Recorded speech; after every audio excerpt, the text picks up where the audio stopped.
السلام عليكم ورحمة الله وبركاته. بسم الله الرحمن الرحيم نحمده ونصلي على رسول الكريم أما بعد.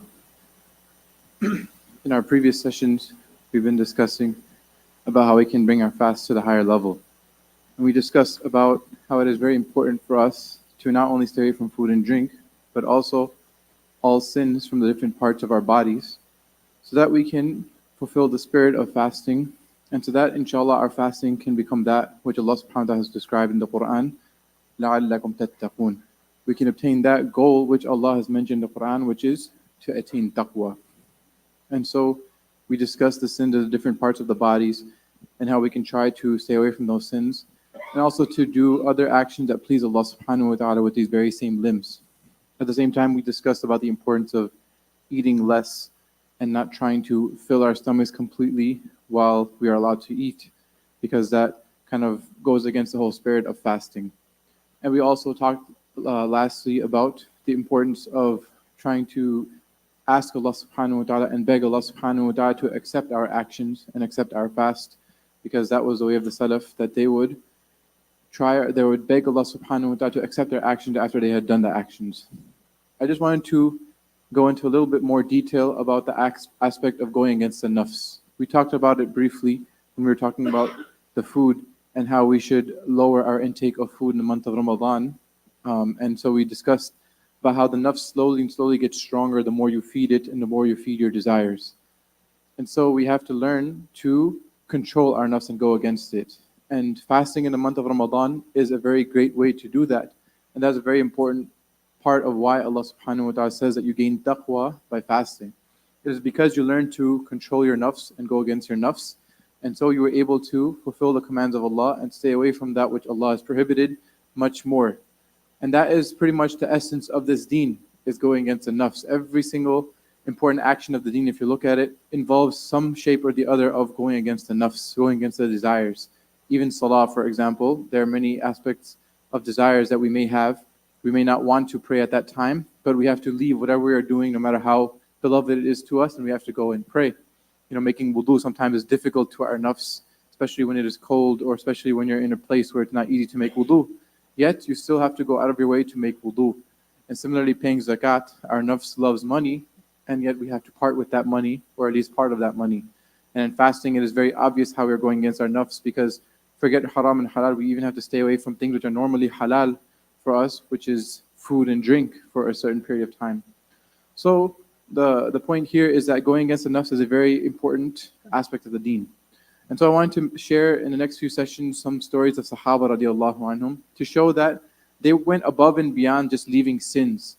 Rather, they got to the level of going against their nafs, even things which were technically permissible, but they realized that in order for me to get at a higher level in my deen, I have to go against what my desires are telling me to do.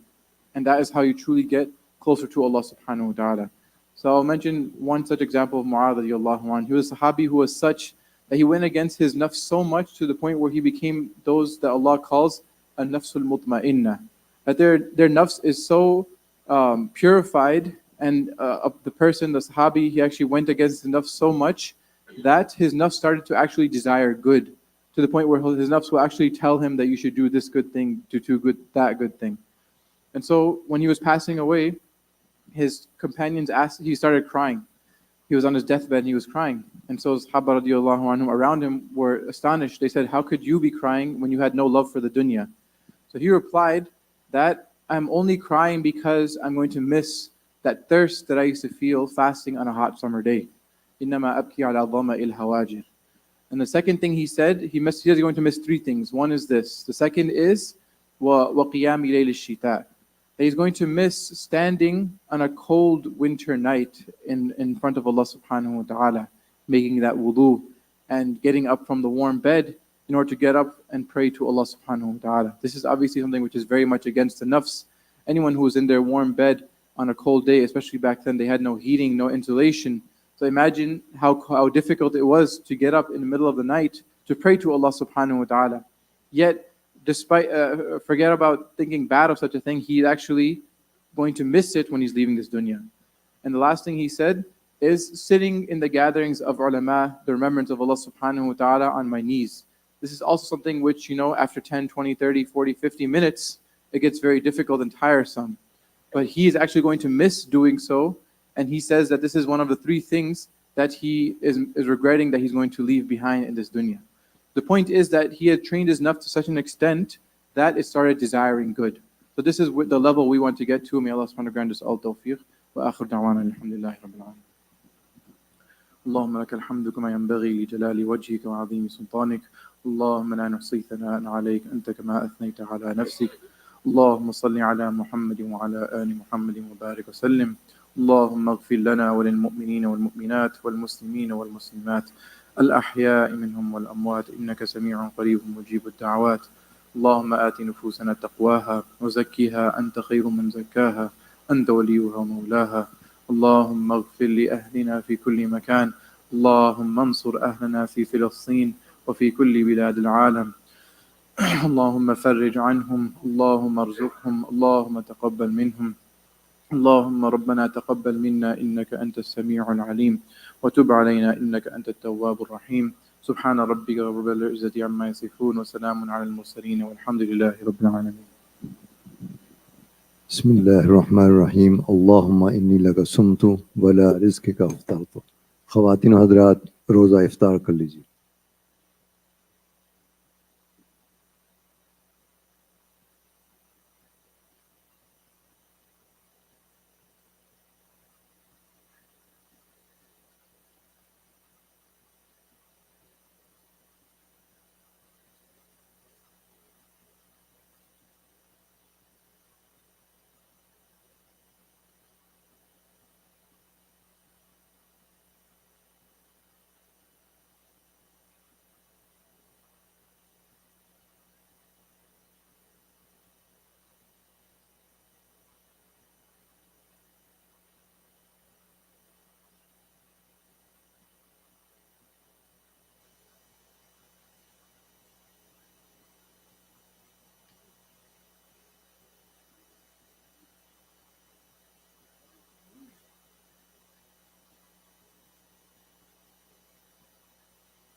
Allahu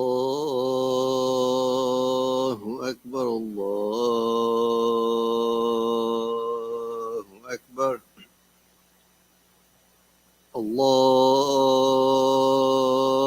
Akbar, Allahu Akbar.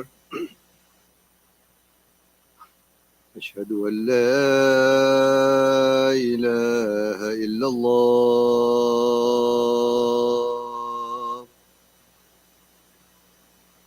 أشهد أن لا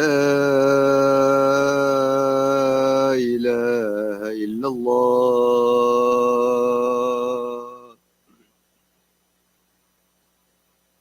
أشهد أن محمد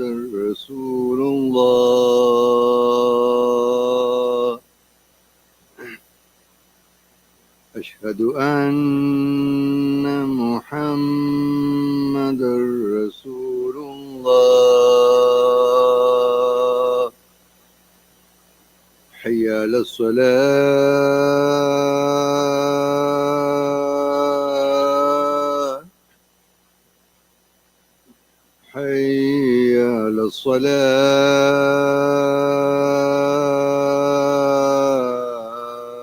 الصلاة حي على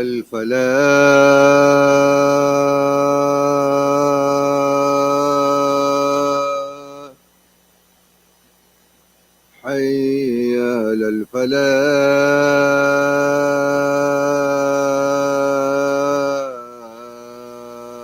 الفلاح الله أكبر الله